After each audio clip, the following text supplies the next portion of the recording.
पंच वर्षाणि 10 वर्षाणि ताड़ित प्राप्तित 16 वर्षे पुत्रम मित्रम बदाचरित।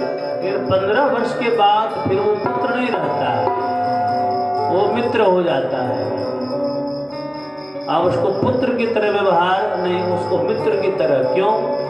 हो सकता है उसके मन में कोई और बात चल रहा हो जिससे वो उलझन प्रसिद्ध हो सकता है, उसका भविष्य भी अधिकार रह जाए, इसलिए वो शेयर कर सके आपसे सारी बातें, ताकि वो प्रेम बना हुआ है। इसलिए चाणक्य कितने बड़े विद्वान थे, वो लिख दिए ऐसा नहीं करोगे तो भाई परिणाम बड़ा खराब हो। इसलिए ग्रंथकारी का चरित्र हम लोग को श्रवण करना चाहिए कि संस्कार से हम लोग हटे नहीं। अब जब रो रहे थे गोकर्ण जी महाराज उधर से आ गए, बोले पिताजी आप रो रहे हैं, क्या बात है, क्या कारण है आप रो रहे हैं? तो पुत्र रो नो तो क्या करूं, घर में रहूं तो रहूं कैसे, धुंधकार ने घर को नरक बना दिया, रात को मांस लाया था खाने घर में। बताओ, जन्मजात वैष्णव पंडित विद्वान है हम, मेरे घर में मांस भक्षण हो रहा है, शराब पी रहा है, शराब की बोतलें खुल रही है, क्या करूं घर में रह।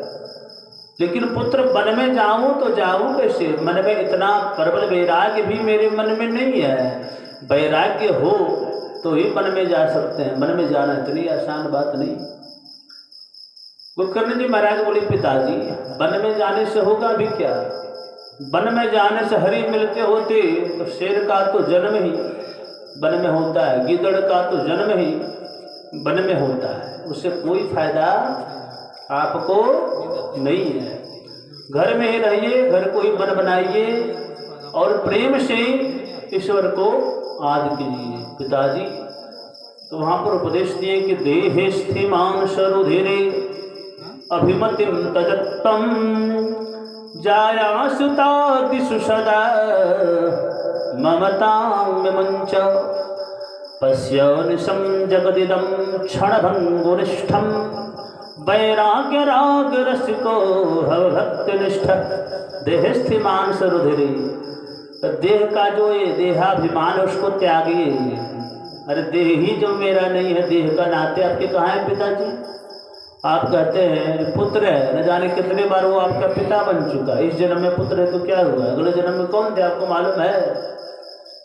नहीं पुत्र हो तो मालूम नहीं, तो मालूम नहीं है तो फिर आप रो क्यों रहे हैं कि मेरा पुत्र है, दुख दे दिया। दुख सुख कुछ नहीं होता है, मोह है, दुख नहीं है, मोह है। अरे देहिस्थि मांस, हड्डी का जो पुतला है उस पर मांस थापा गया है, चमड़े से उसको चिकना बना दिया है और उसको आप पुत्र मान रहे हैं। ये शरीर जब छूटता है तो शरीर यहीं पर रहता है, लेकिन वो क्या वो पुत्र आपके सामने है? वो शरीर का जो जीवित शरीर है वो सामने रहता है क्या? नहीं।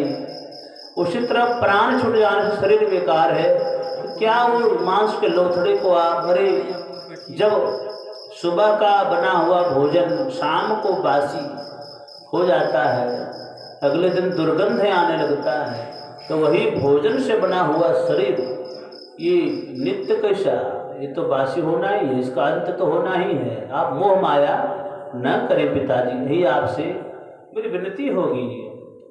और क्या करना, अन्य गुणदोष चिंतन माश मुक्तवा, आप किसी का दोष भी देखा मत कीजिए, दोष देखने से घृणा होता है और आपका मन उसका चिंतन करते रहेगा। देखिए एक दुश्मन भी रहता है तो आपका चिंतन वो करता है कि बढ़ ना जाए, हमेशा सोचता आपके बारे में, भले दुश्मन से ही सोचेगा। तो उस तरह से गुण अगर दोष देखिएगा तो भले घृणा ही कीजिएगा, हमेशा देखिएगा जरूर, आपके मन फंसा हुआ तो रहेगा उससे। अब गुण देखिएगा किसी का कितना सुंदर है, विद्वान है, उससे फंसे रहिएगा, भगवान का भजन तो नहीं कर पाइएगा। अन्य गुणदोष चिंतमाशु मुक्तवा, तो सेव क्या करना है, सेवा कथा रसम हो, कथा रस में डूबिए और नित्य उसको पीछिए पिताजी, तभी आनंद होगा। आइए कुछ न ओम काहे फंस गई लबाड़,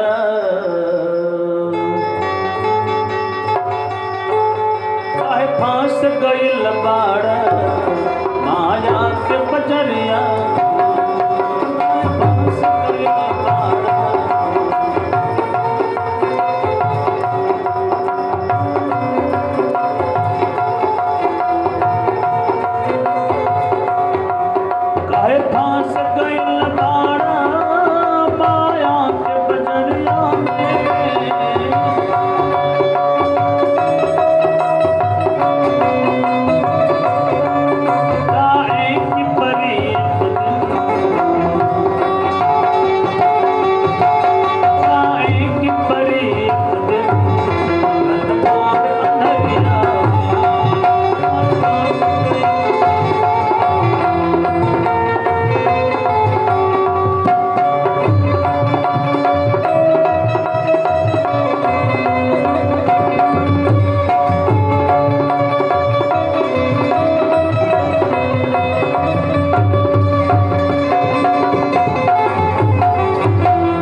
मानुष तन के पाके भजले महल के आगे।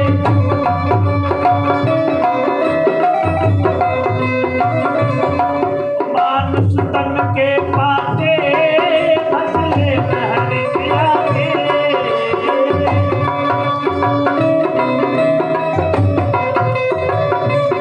क्यों हरि को भजना है?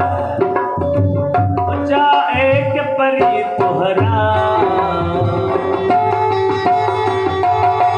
एक परी तोहरा जगदीश चंदिया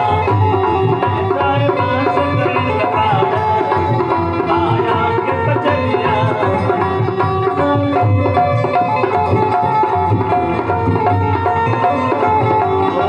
गाय घास गइल पाड़ा माया के पचरिया में।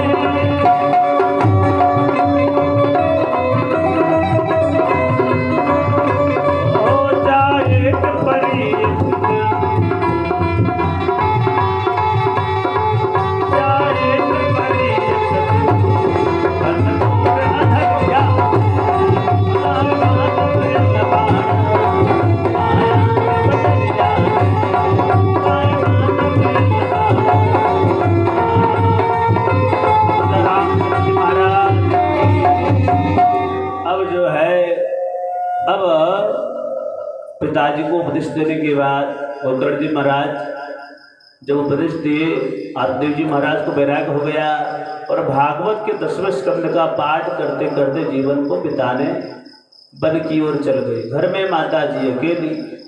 धुंधकारी माता जी को डांटने लगी, बताओ पिताजी का धन कहाँ रखा हुआ है छुपा के। मारने लगे। धुंधकारी माता बका गई और एक दिन रात्रि काल की बेला में अपने प्राण को कुएं में गिरकर त्याग दिया। धुंधकारी अकेला हो गया। गोकर्ण जी महाराज तीर्थों में चले गए। धुंधकारी 5 वेश्याओं को ले आए और वेश्याओं को जब ले आए तब तो अकेला हो गया, मौज मस्ती करने लगा, वेश्याओं के साथ रमण करने लगा। और रमण जब करने लगा, अब वेश्याओं को धन चाहिए, धन के लिए चोरी करने लगा। वेश्याओं को लगा कि अब एक दिन मरा जाएगा, ये राजा के हाथ में चढ़ जाएगा तो फांसी पर तो चढ़बे करेगा, हम लोगों को भी चढ़ना होगा। क्यों? क्योंकि अगर ये फंसेगा तो नाम पूछेगा, बताओ किसको धन देता था? चोरी तो तुम किया, तो बोल देगा 5 वेश्याएं को मैं रखा हूँ, उसको धन देता था। तो ये तो फांसी पर चढ़ेगा तो हमको भी चढ़ना होगा, इसलिए इसको पहले निपटा दो। पहले 5 ने चर्चा कर लिया। एक दिन बहुत सारा धन दौलत को लाया चुरा करके।